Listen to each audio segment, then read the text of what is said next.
Hi everyone, Mr.T back again from sunny Dominican Republic. This time we're going to focus on two types of dreamers, because many people have a dream of living a Caribbean life. And there's the dreamers who make it and the dreamers who don't. And what do I mean by that? Well, especially being in business down here and in advertising, I've seen a lot of people come and go. And I would say in business, it's probably about 10% that make it, the other 90% don't. And I'll go into more depth about why that is too. And I'm probably going to focus more heavily on why they don't, and then I'm also going to give you the how to succeed at that specific point. So let's rip into it. Okay, first of all, you might have heard of the 5 Ps, which applies to time management and many other things. Proper planning prevents poor performance. Well, the same with moving down to a tropical country. You got to plan it properly. And from what I see, a lot of people haven't done their research properly, or they're too tight-assed to invest in some consulting. I get emails from people who say, Mr.T, I would like to book your tour or book some consultancy with you. And they're pretty cool, the prices, when I send it to them, because they understand that an ounce of prevention is better than a pound of cure. Then you got another type of people who are penny pinchers. They've never valued investing in advice, whether it was from me or from anybody else who could do consultancy, and they want to, I'll figure it out myself. And they're the people who often fall into big expensive traps and spend thousands of dollars on things they could have avoided just with a little bit of good advice. If I was to move to Brazil or Mexico tomorrow, or even the United States, to a new town or city, well, it would be nice to hire somebody who can teach me the ropes there. So I'm going to get back to the point about hiring my services if I'm the one that you would like to inquire with. But let's just get started here. First of all, unrealistic expectations of cost of living. In the past, this was known as a very, very affordable place to live. But we've got some big corrupt things happening in the world. Well, there has been for a long time, but now it's really kicked in with this COVID 1984, and prices are climbing with products and services, you know, your gasoline, just like everywhere else, because that's the plan. So don't come down here and think it's all cheapy. Some things are, but food is not cheap, petrol is not cheap anymore, and rentals can be expensive. Even real estate is going up, the cost of constructing a home, etc. So make sure you get some advice, and you can reach me at info@educatedtraveler.info if you want my price plan for my consulting sessions. So when you get some more in-depth advice based on your budget, your goals, etc., then you'll be forewarned. And to be forewarned is to be forearmed. Now, a lot of people ask me, so how much does it cost to live down there? Well, it depends on whether you're single, whether you're a couple, a family of 4 or 5, whether you have dogs, because based on the size of your clan will determine whether you need a big villa, a small villa, an apartment, or maybe just a studio. So I would like to think that most people can survive down here, if it's a single person anyway, on $1,000 to $1,500 plus a month. If it's a couple, well, $2,000 to $2,500 plus a month. You should definitely budget aside, but that's again depending on what type of accommodation you want. You can get $300 per month accommodation here, and you can get $3,000 per month accommodation here. What's your expectations in terms of lifestyle? Most folks, though, they find something between $600 and $1,500 a month. And that could be a 1-bedroom or 2-bedroom apartment to stay in to start with. If it's a villa, you're probably looking $800 to $2,000 a month, depending on the area and what type of villa it is. So find out all this information, do your calculations, and then compare it to your income or the investment return you're getting in, because you will need an income, which carries me on to the next one, which is how you're going to fund living here.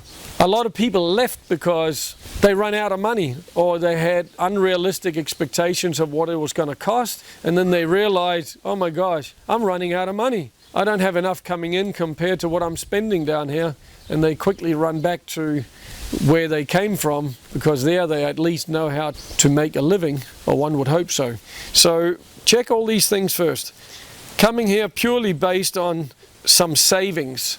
Now, if you don't have a return from those savings that can either fund your living here or at least half of it, that's pretty scary, because you're watching the kitty go down, down, down, down. And I know many people who came down here and they run out of savings and they say, well, I'm nearly out of money now, so I have to leave next week. What a shame. And they dreamt of staying here. I would love to stay here, but I can't. And then they have to go back to one of these tyrannical countries again. Horrible. So proper planning prevents poor performance again. Make sure that you set up a way to fund your lifestyle down here. A lot of people work from home down here, but supporting companies overseas. So work on setting all that up before you come, or if you're into crypto or you trade online or something, make sure that you can sit in an office in US or Canada or Europe somewhere, wherever you live, and make the kind of money that you would need to make working from the same type of office down here in the Caribbean. You can get the internet established, you can get the electricity that's solid with backup, this and that, but you need to have those income streams organized. I just want to give you a little analogy called the Mack truck analogy. Let's say making money and succeeding was filling a truck full of nuts. Well, before CONVIT 1984, in the United States or Canada or Europe, filling it would be filling it with coconuts. Down here it's peanuts. Don't come down here and think you can make a lot of money unless you do it in a very specific way, which I can coach people. But primarily you'll make the bigger money if you focus on setting something up overseas. Let's say you want to support 3, 4, 5 companies back in your home country. You can make a deal with them and say, I'll work for 90% of what I'd normally work for, but if you'll let me do it from the Caribbean. Or if you're self-employed, you establish a big network of customers that you can supply services to from down here. Anyway, there's so many different ways to make a living today, but the key factor is you can't go broke making a profit. So make sure, even if you live here, you're making a profit. You're getting more coming in than what's going out. All right, next one. If you plan to find a job here, I would probably recommend don't. I've seen so many, especially younger people, come down here. And when I say younger, I mean 25 to 40 age bracket, and they're looking for a job. Well, the highest paying job I helped somebody find was like 15,000 pesos per month. Divide that by 55 at the moment and you'll get it into dollars. I don't sit here with a calculator right now, but that's not a lot of money, and that's very hard to live on. Dominicans can figure out how to live on it, but they've probably got a big family around them where they support each other. We don't. So the only way, if you are coming down here to make money on this island, is to be self-employed. And the best self-employed type of living is where you focus on supplying something to companies or prospects overseas, or work online. If you're trying to support this marketplace, you can be self-employed down here. You will make more money than trying to be an employee. So again, reach out to me if you want some consultancy on that, and I would love to help you. All right, the next one, people who come down here and party probably a little bit too much, or they socialize. Well, I like socializing. I like to have a party now and then, but I see a lot of gringos, as they call us, get so involved in the whole party thing and the drinking and all that, that they blow so much money that often they have to fly out again. What a shame. I just call it an extended vacation, but some of them said that, oh, I've moved here, I'm here for good. 3 months or 6 months later, they fly out because they run out of money. How stupid. Just give your head a scratch and just think about, why am I coming down there, and how am I going to sustain a good lifestyle long term and then live within your means.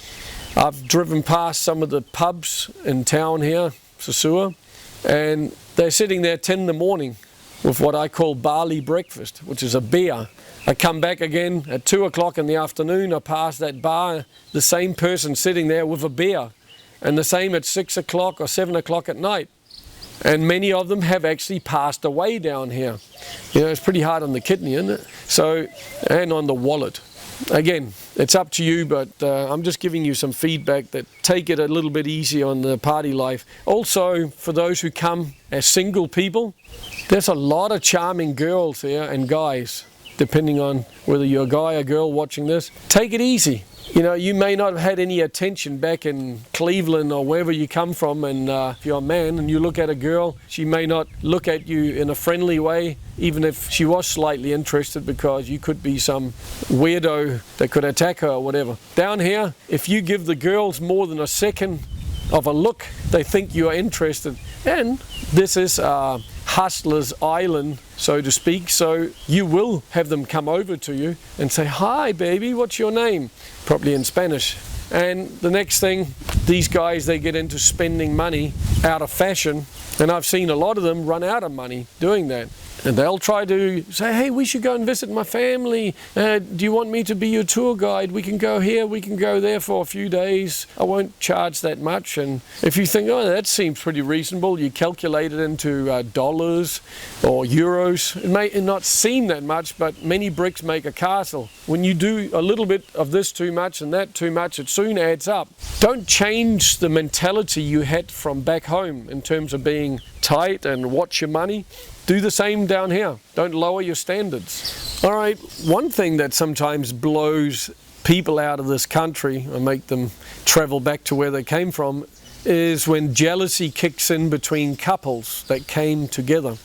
You got to be solid, especially in this country, because you're going to be around a lot of charming people, confident people, so it's down to your boundaries. For you men, I'll say, build your appetite in town, but have your dinner at home, if you get my point. And for the ladies, don't come down here and notice all these charming ladies and then totally mistrust your man. Operate on what I call common law principle, which is he's innocent until he proves to be guilty, rather than the Napoleon law, which is he's always guilty even though he's oh so innocent. A lot of couples have gotten into fights down here and, "Oh, you looked at that lady," and so forth.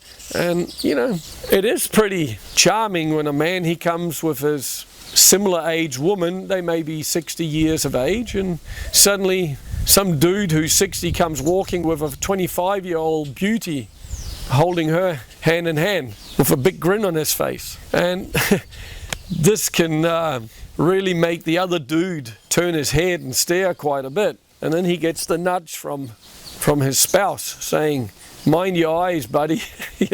All sorts of interesting things happen down here. But again, just think about that. Sosua Cabareta is a touristy kind of area. So especially here and many other beach towns, you get all sorts of charming people running in from all over the country trying to find that boyfriend, girlfriend, and they would like a sugar daddy or a sugar mummy.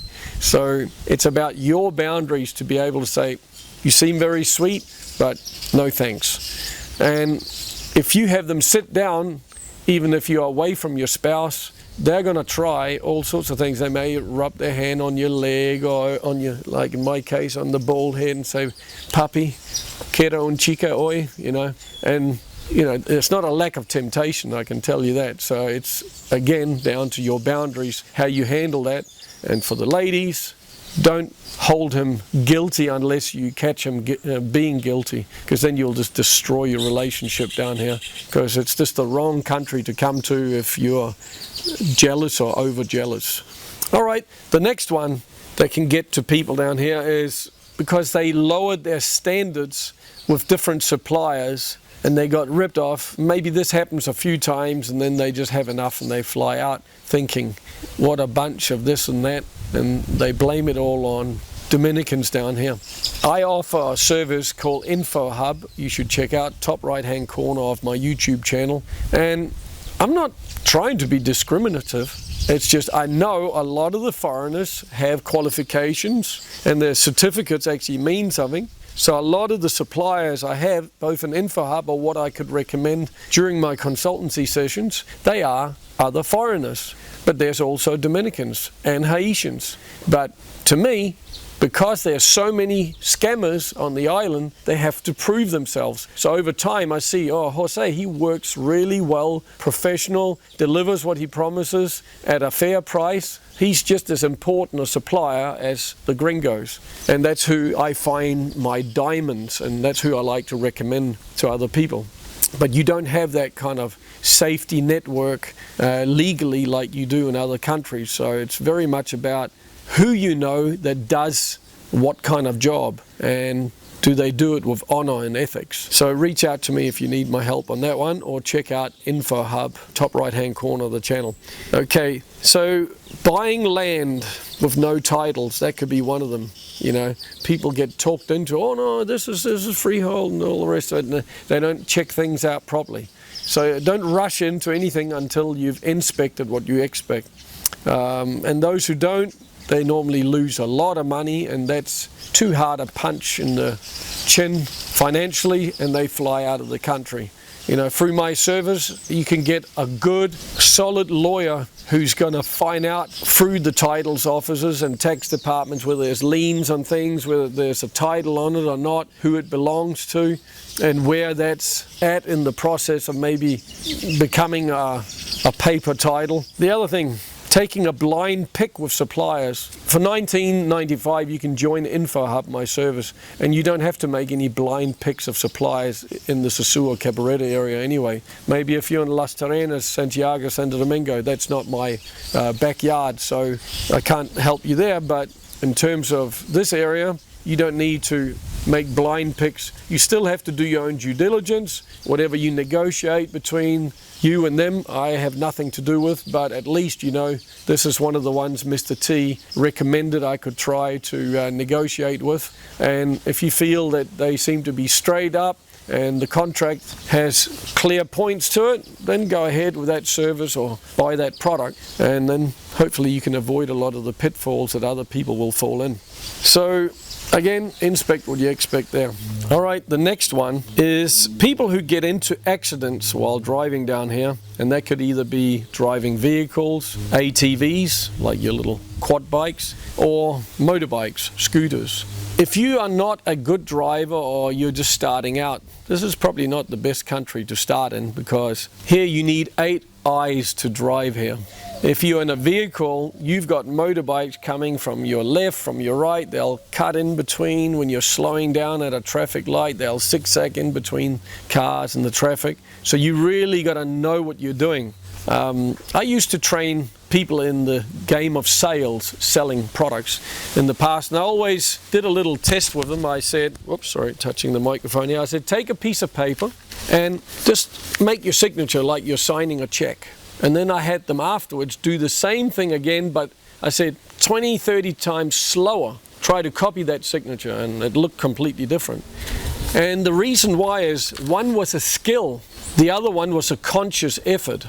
Now, if you're at the stage of driving where everything's a conscious effort, this is the wrong place to try your luck. You're better off hiring a driver, whether that be a person who has a car, they can take you around. I have these people in my portfolio of suppliers, or motor conchos, which is your motorbike taxi person, where you jump in the back and they take you here, take you there. They're used to driving here, you're not. Some of these motor conchos, they've driven here for 20 years, 30 years. So you're a lot safer going on the back of them, and they also know to take it easy when they have a passenger on.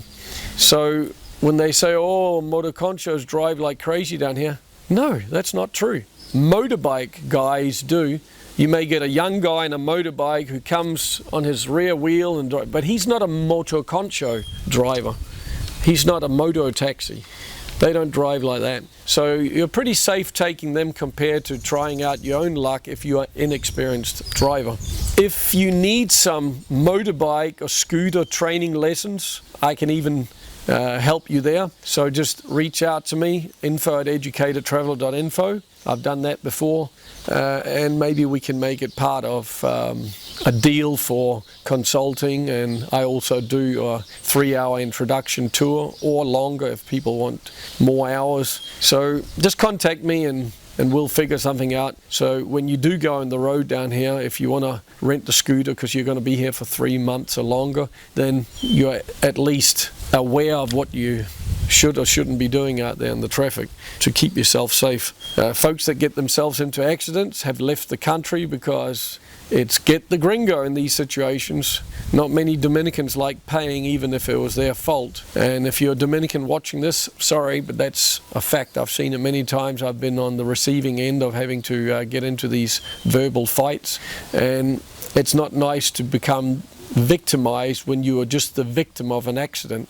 So prevention's better than cure, as I said. Get some training or hire somebody to take you around. You don't want that accident to kill your Caribbean dream, do you? All right, another one that's chased people out of this country is getting fed up with bad or slow service and just the way they do things here. Now, that means you've got some silly expectations. You haven't done enough research, like watching all my videos, because if you had watched all my videos, you would have come to realize that this is not a society based on how to become rich or how to make money or let's do things fast and efficient. They haven't been trained to be like that. This is an island. So this is island speed. This is mañana, mañana. If we can't get it done today, let's do it tomorrow. So examples of that, I saw one person who didn't get the fast service that he expected. He started slamming his fist in the table and yelling and screaming, "I demand service now!" and got all aggressive, almost to the point where he was getting himself a heart attack. Now, stay the hell back where you belong, because you don't belong down here if you're coming here with that aggressive attitude. Just know that before you come, that if you don't like service in a certain restaurant or bar, you can't change them. They're probably, sorry to say it, some of the most untrainable people on the planet when it comes to getting them to work the way you would like them to work. So you're better off just finding the bar where, oh, that bar has a lady who gives really fast and good service. You know, just change the place. Don't try to change them. There was a guy down here, I probably said that in a video before, but I'll do it again because there was a funny situation. One gentleman from Canada, he's sitting in a bar. A girl's on her cell phone. He tried to get her attention twice, but she's just too glued to the damn cell phone.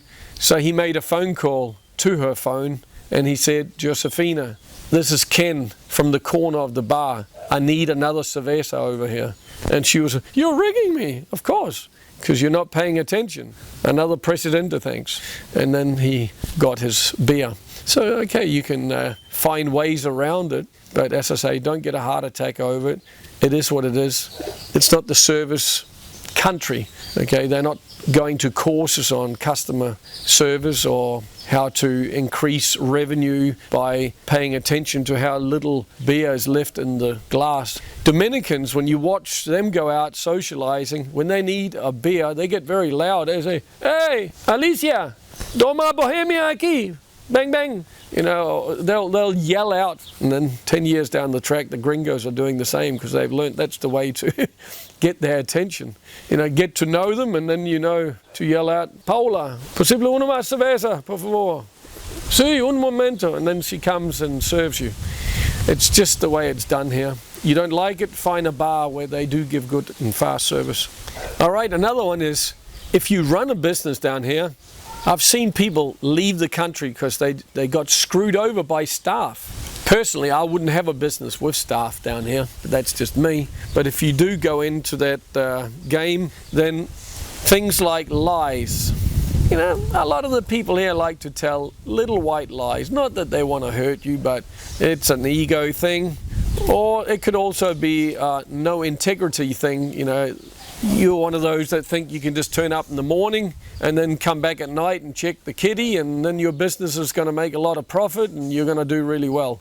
Guess again, they say the speed of the boss is the speed of the crew.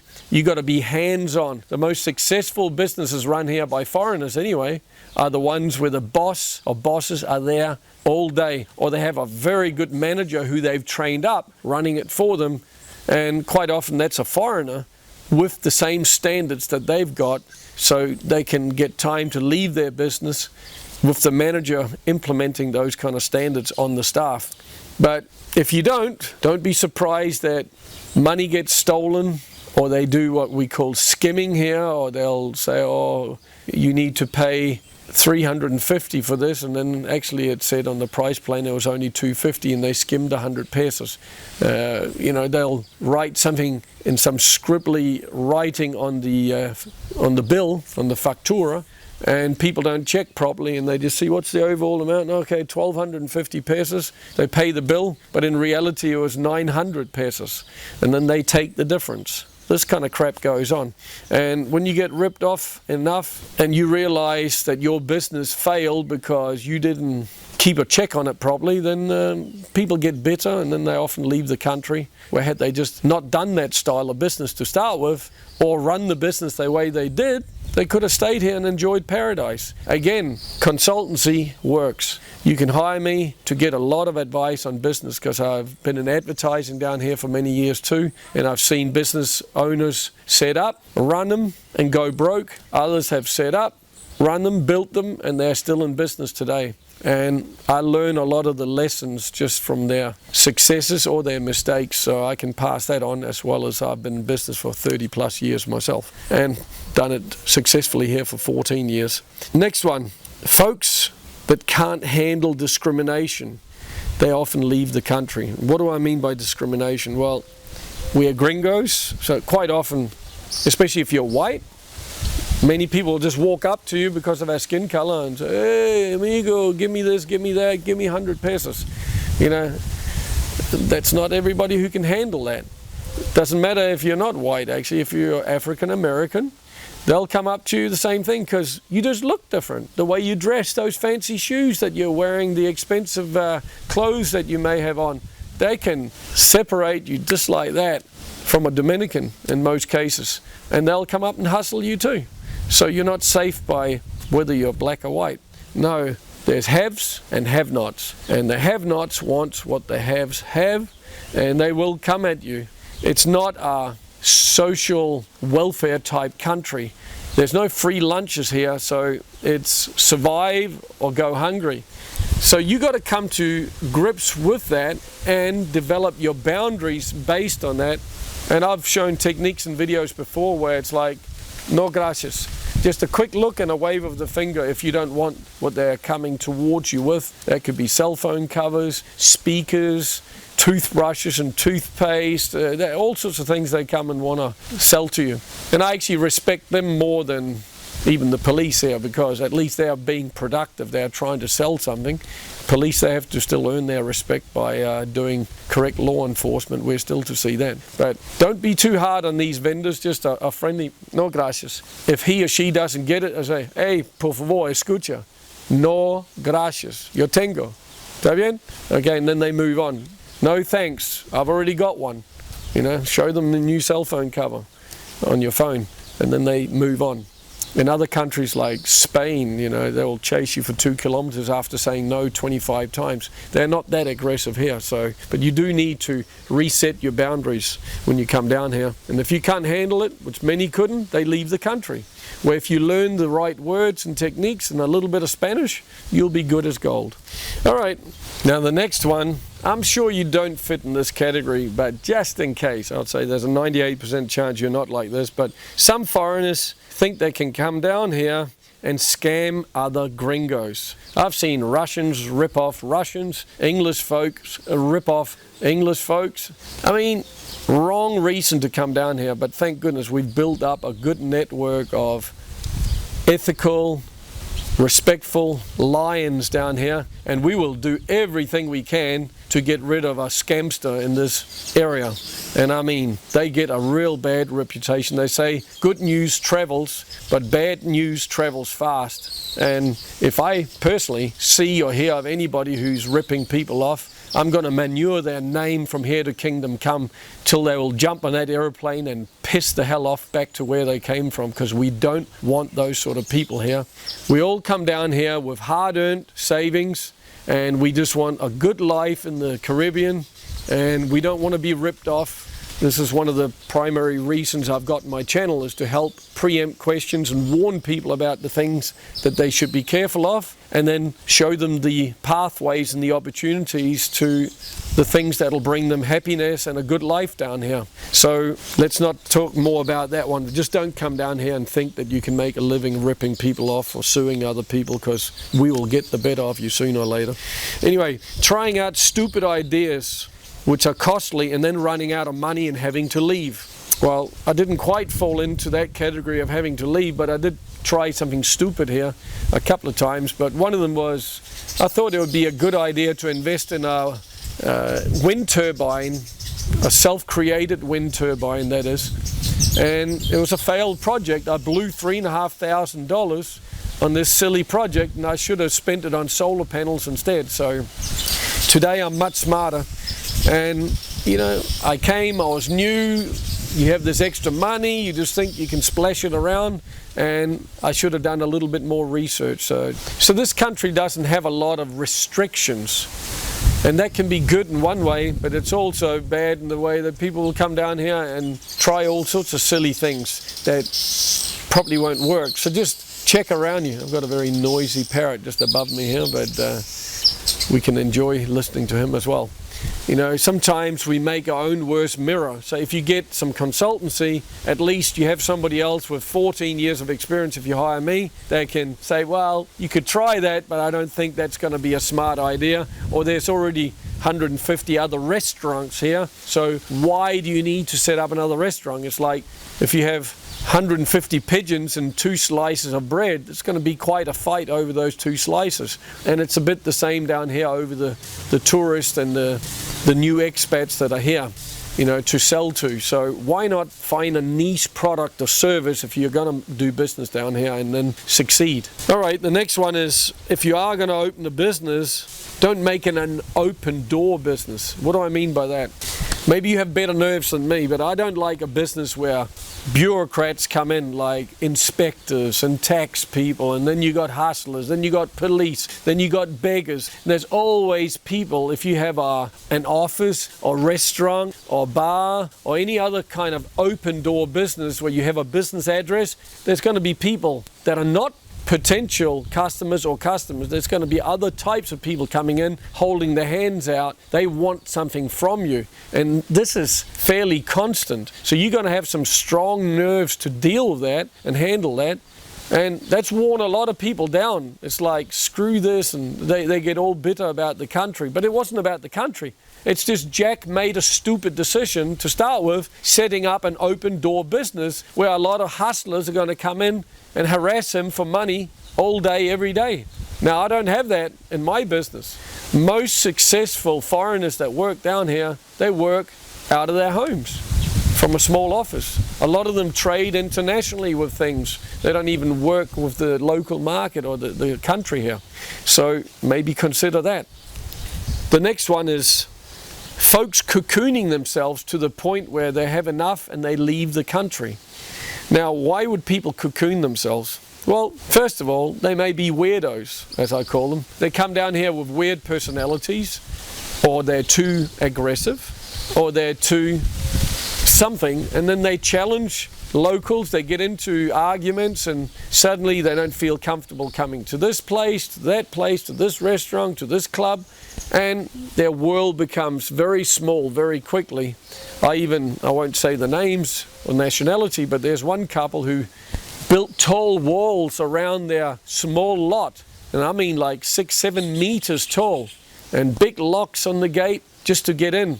And the moment you go and visit them, they put like 6 padlocks behind you, which is very uncomfortable. So you have to get their permission to leave their place.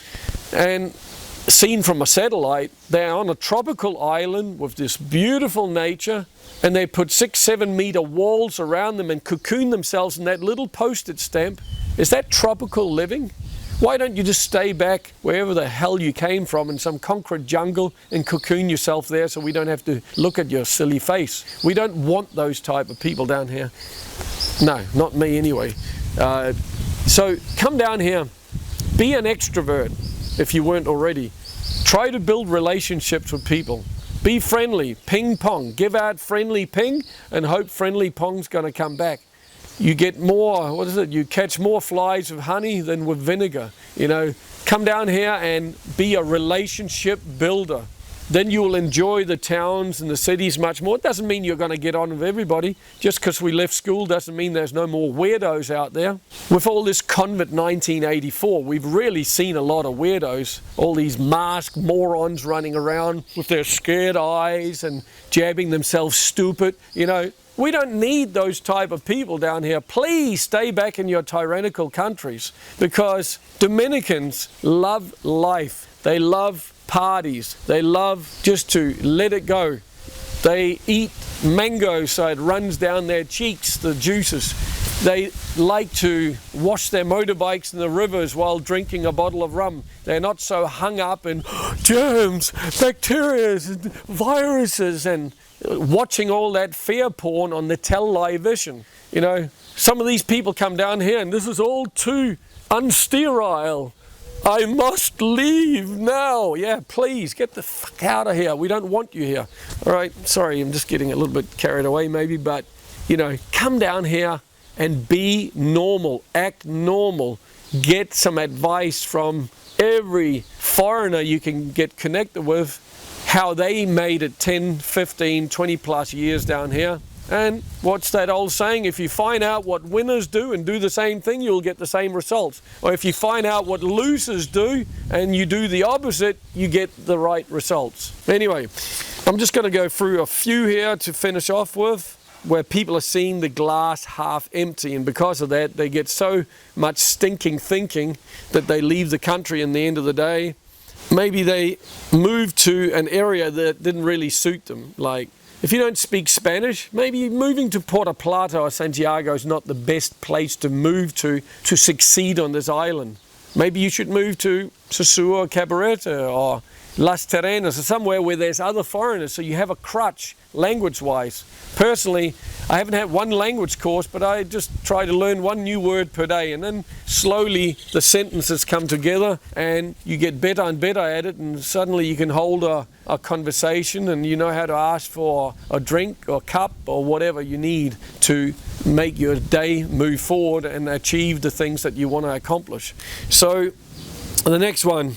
Some people felt handicapped with the language, or they find a sweetheart down here and they get milked financially by that person or his and her family members. Because quite often I've come across these, especially guys, that are paying, well, I have to buy the mother, she needs dentistry, and the father, he needs a new motorbike, and they're spending. And there's a lot of people down here that has this mentality, if you're a sucker, I will suck you for as much as you have. So again, this comes down to arrive here, but arrive here with a set of boundaries, and if you don't, you'll soon get ripped off. Okay, can't get used to the bartering and the hustling. I touched on that before. That's all about getting your boundaries right. Can't get used to noise. This is a very noisy place. Okay, you may hear a bit of wind where I'm sitting, but it's pretty quiet. You can find the quiet spots to live, and then you can go downtown into the noise and then back to your quiet abode and enjoy the paradise. But it is a noisy country. They like loud music. They yell, they scream, they talk loud. That's Dominican Republic. If you don't like that, don't come. Stay where you are or go to another country and check it out. But this is a noisy place. But the way we handle the noise is we go to the bars or restaurants that we like. We only stay in the noise for so long. And you figure out who you like to hang out with and the places where there's nice, quiet background music and you can go for a dinner and have good conversation. A lot of these places exist down here. That's just a matter of learning where to go, and after a while you know all your favorite spots. Okay, assuming everybody's the same and building a hate for the locals. That's a big one that's gotten to some gringos and therefore they've left the country. Nobody's all the same. I don't want to tar everybody with the same brush. You know, I've found really good suppliers amongst the Dominicans, amongst the Haitians. I put them through the test before I qualify them, even with ethics and punctuality and all that. But if they pass the test, not only will I utilize their services myself, but I'll also recommend them to other people. But if you get hurt a few times because you took some blind picks in the marketplace, and then you start thinking, well, they're all like this and they're all like that, screw this, and then you leave the country, you may have just not seen the diamond and left it lying there for somebody else to take. So get some consultancy, join InfoHub. This is where you will learn who does a good job or an excellent job, so you can enjoy the paradise that you were expecting. Okay, got hurt in one or more relationships and now assume that all ladies down here are like this, or all guys down here are like that. You know, maybe give yourself a checkup from the neck up and see, maybe you were too trusting. Maybe you didn't get a prenuptial agreement put in place to start with. Maybe you weren't being straight up with him or her about, this is what I will add to the relationship, ping, and this is what I expect back from you, pong. Can you live or work with that, or what's your comments? And then you see them either squirm in their pants and run away and say, you're a tight ass, or they say, yeah, that sounds fair enough to me. You know, voluntary association is a good thing, but it has to be based on people being open about their intentions, respect, and then you see if it fits. If it doesn't, you just haven't found the right person yet to hang out with. All right, a last couple of points here. There's people who leave because they believe it doesn't have enough strict rules and laws here. They should forbid this, and they should control this, and they should stay in your country. If you're like a little frickin' Hitler and you want rules and all that, that's one of the things that most people down here enjoy, that it's so lax. We can pretty much do what we want, when we want, how we want. Don't you realize governments put most laws in not for your protection, but to make money? And by controlling you with restrictions and rules and laws, they can make money. And if you are an idiot and you think that's fair, and you are happy to be a slave, then please stay in one of these totalitarian slave states, because it's not countries anymore, they're all like slave states of the new world order. So just stay back there and enjoy your goddamn laws and rules. Okay, I don't say that we should live in frickin' anarchy, but if a rule or a law is not logical and reasonable and fair and humane, we don't need it. So a traffic light in a big intersection's there to create some kind of order in the traffic, but they should also have some intelligence in how long it takes before it switches to green or to red and allows other traffic. It should all be based on logic and reason. The moment we move away from that, we're living in some kind of controlled totalitarian system, and that's what I definitely don't like. And what I do like down here is it's a lot more free and open and logical than in many other countries.